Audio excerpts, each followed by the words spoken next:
Thank you, Lou. Good luck with that. Now, she is a West End star, a Strictly Come Dancing sensation, and with 20 consecutive top 10 hits under her belt, she's 1/5 of one of the world's biggest girl bands. She is Kimberley Walsh.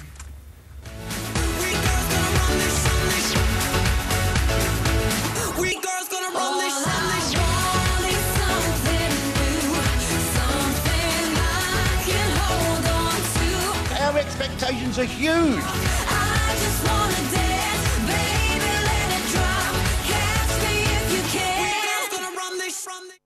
And as if all of that wasn't enough, now you've got this new album coming out. I do, yeah. Centre Stage. Now, why Centre Stage? And this is show tunes? Or? It is, yeah. It's all my favourite musical songs that I've kind of grown to love over the years. I've always loved musicals. And yeah, after doing Shrek, it just kind of felt like a natural thing for me to do, really. So Centre Stage is quite fitting, I think. I'm out there on my own.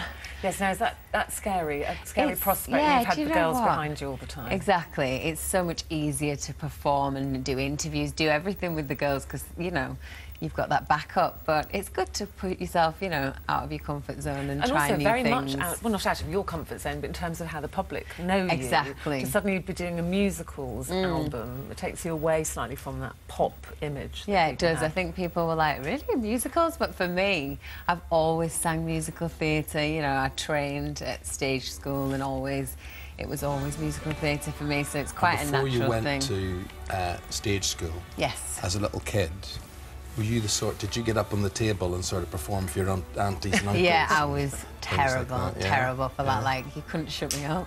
I think some of my friends' mums were like, oh no, is she coming again?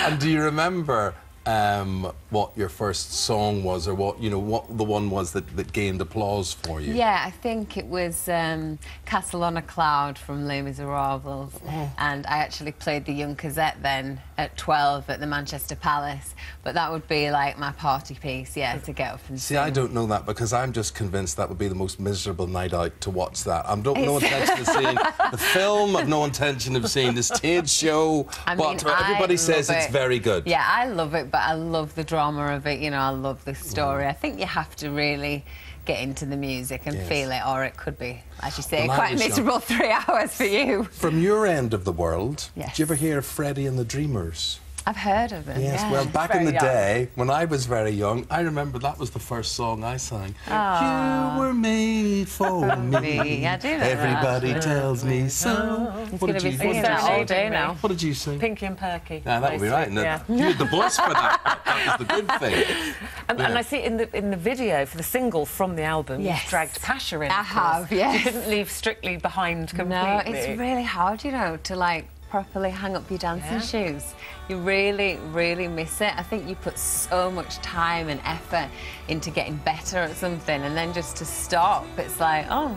So yeah, any excuse. I'm like, can we do a little bit of ballroom here? I know you couldn't do the Strictly tour because we're touring with Girls Aloud, which we'll talk about in a minute, but would you have loved to have gone on and done the tour? I would have loved to have done the tour, because I think there was so much pressure on us every week for the live shows that to actually do the tour and not quite have so much pressure would have been fun, yeah, and I miss everyone. But and how nervous did you get? Because I always imagine people waiting in the wings for that moment, and it's live, it's terrifying, and the knees shaking and the mouth's dry, and having to remember all those steps. It's hard. It's really hard to remember because you've only had a few days. You know, it doesn't feel like a long time.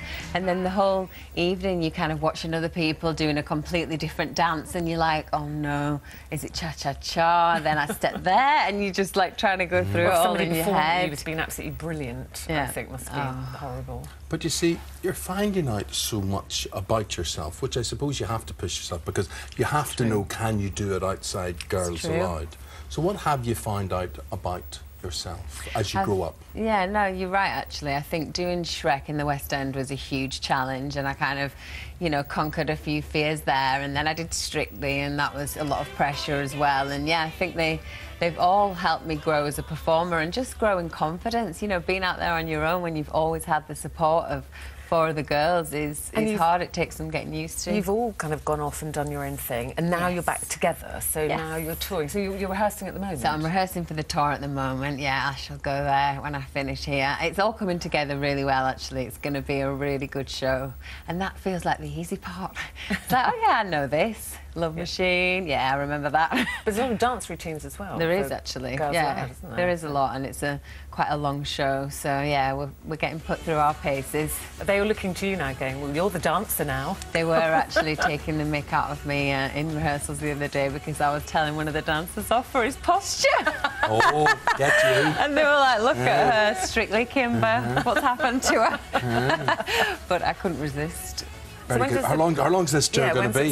It's about a month, the tour. We start on the 21st of February. We open in Newcastle, which is a perfect place to open. They're going to go mad, so that's going to be fun. And will that be long enough before you all get sort of fed up with each other and get on each other's nerves and time to go? Do you know what? It's quite funny how much we're enjoying having each other there. I think because we've been away from each other for, 3.5 years, you can sort of sense that air of, this is nice, actually. We've got support of each other. And one of the most memorable nights of my life was on top of a double-decker bus with Girls Aloud. You probably don't remember it. I do. Was that for children? The things I found out that night, amazing. I think we did say too much, actually. We're going to the news. We're back after this. Thank you. Thank you.